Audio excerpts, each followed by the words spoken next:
চেষ্টা চালাচ্ছে। অন্তর্বর্তীকালীন সরকারের প্রতি আমাদের আহ্বান, এই উগ্রবাদীদের নিয়ন্ত্রণ করুন।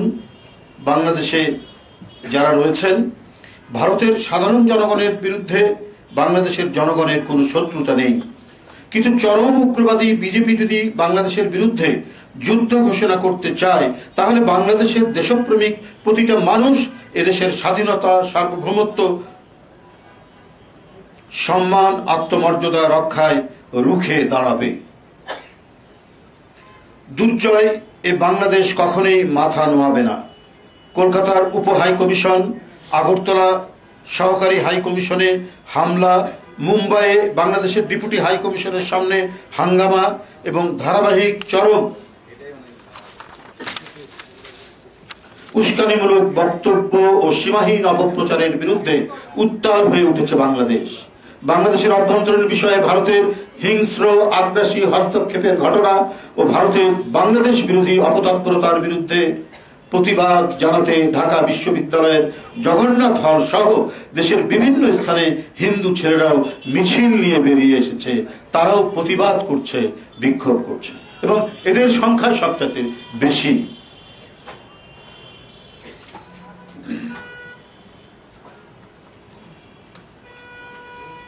গতকাল সিলেটের সুতারকান্দি স্থলবন্দরের ওপারে ভারতের আসাম রাজ্যের করিমগঞ্জ দিয়ে রীতিমতো পদযাত্রা করে হিন্দু উগ্রবাদী সন্ত্রাসীদের বাংলাদেশে ঢোকার চেষ্টা সরাসরি আমাদের স্বাধীনতা সার্বভৌমত্বের বিরুদ্ধে উগ্রবাদী বিজেপির উস্কানিমূলক তৎপরতারই অংশ।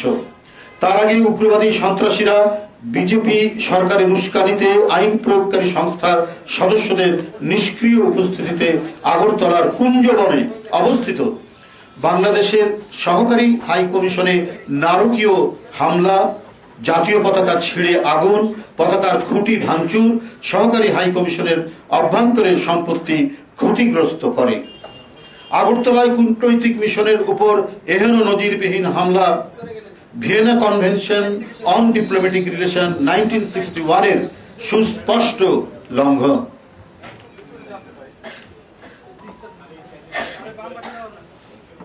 ভারতীয় সরকার হামলার জন্য দুঃখ প্রকাশ নাটক করলেও অতীতে বাংলাদেশের অভ্যন্তরীণ বিষয়ে ভারতের আগ্রাসী হস্তক্ষেপের ঘটনা ঘটেছে, যা আরও ক্ষোভের সৃষ্টি করেছে। ভারতের আইন শৃঙ্খলা রক্ষাকারী বাহিনী আমাদের হাই কমিশনের নিরাপত্তা দিতে ব্যর্থ হয়েছে। সেখানে বাংলাদেশ মিশনের কর্মকর্তা কর্মচারীরা নিরাপত্তাহীনতায় ভুগছে। এই অবস্থায় বাংলাদেশ সরকারের উচিত হবে জাতিসংঘের শান্তিরক্ষা বাহিনীর সহায়তা চাওয়া ভারতের জন্য, সেখানে আমাদের মানুষদের নিরাপত্তার জন্য।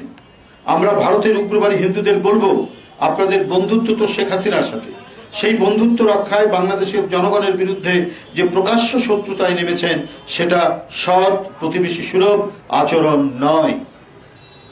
হাজার হাজার মানুষ হত্যা করে আপনাদের বন্ধু হাসিনা আপনাদের কাছে আশ্রয় পেয়েছে, তাকে নিয়ে সন্তুষ্ট থাকুন। মনে রাখবেন, বাংলাদেশ লাখো প্রাণের বিনিময়ে স্বাধীন হয়েছে, দিল্লির দাসত্ব করতে নয়। যে সেবাদাসী হতে চেয়েছিলেন, সেই দাসী এখন আপনাদের পদতলে। ক্ষমতা হারিয়ে বিতাড়িত হওয়ায় হাসিনার চেয়ে বেশি পাগল হয়ে গেছে ভারতীয় বিজেপি সরকার ও উগ্রবাদীরা। মরিয়া হয়ে প্রোপাগান্ডা ছড়ানো হচ্ছে।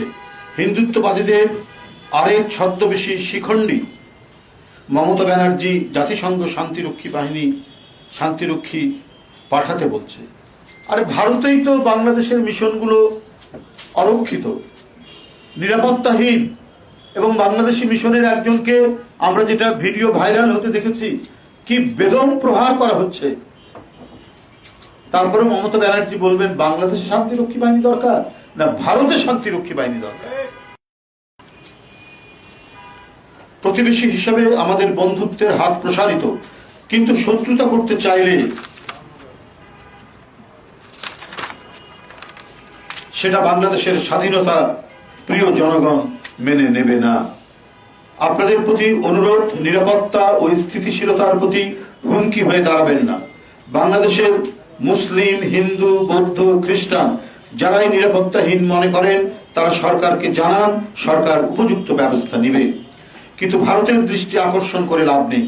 জন্মভূমির প্রতি অনুগত থাকুন। এই মৃত্তিকাতেই যদি আপনার জন্ম হয়, তো এই মৃত্তিকার প্রতি, এই মাটির প্রতি আপনি ভালোবাসা প্রকাশ করুন। বিজেপি ভারতকে ধর্মীয় উগ্রবাদী রাষ্ট্রে পরিণত করেছে।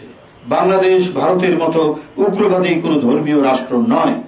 বাংলাদেশ ভারতের বন্ধু রাষ্ট্র ভেবে কত কিছু দিয়েছে, কিন্তু ভারত সরকার সীমান্তে রক্ত, লাশ আর সীমান্ত আগ্রাসন ছাড়া আর কিছুই দেয়নি।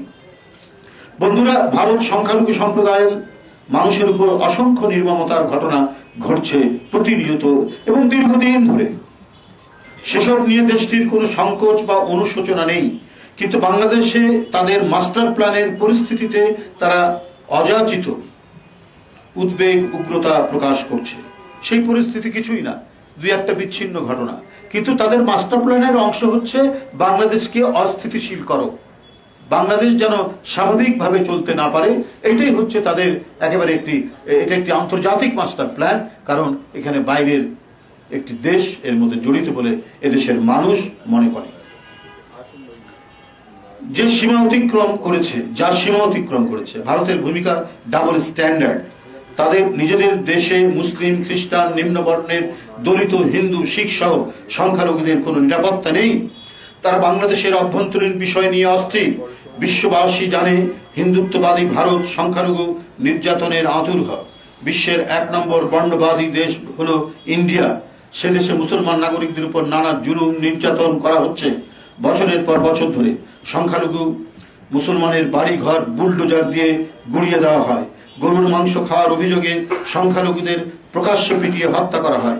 কয়েকদিন আগেও উত্তরপ্রদেশের উপনির্বাচনে 5 জন মুসলমানকে পিটিয়ে হত্যা করা হয়েছে। যে ভারত সংখ্যালঘু নির্যাতন রাষ্ট্রীয়ভাবে সম্পন্ন করতে অভ্যস্ত, তারা বাংলাদেশের সংখ্যালঘু নির্যাতনের কাল্পনিক অভিযোগ তুলছে। হিন্দু উগ্রবাদী একটি সংগঠনের সাবেক নেতা ও বাংলাদেশ সম্মিলিত সনাতনী জাগরণ জোটের মুখপাত্র চিন্ময় কৃষ্ণ দাসকে অবৈধ কর্মে লিপ্ত থাকার অপরাধে ইসকন থেকে, সে যে সংগঠনটি করত সেখান থেকে বহিষ্কার করা হয়েছিল। সেই চিন্ময়কে রাষ্ট্রদ্রোহীর অভিযোগে গ্রেপ্তার করা হয়েছে। তার পক্ষে অবস্থান নিয়েছে হিন্দুত্ববাদী ভারত। রাষ্ট্র হিসেবে ভারত কি শিশুর উপর অত্যাচারকে পৃষ্ঠপোষকতা দেয়?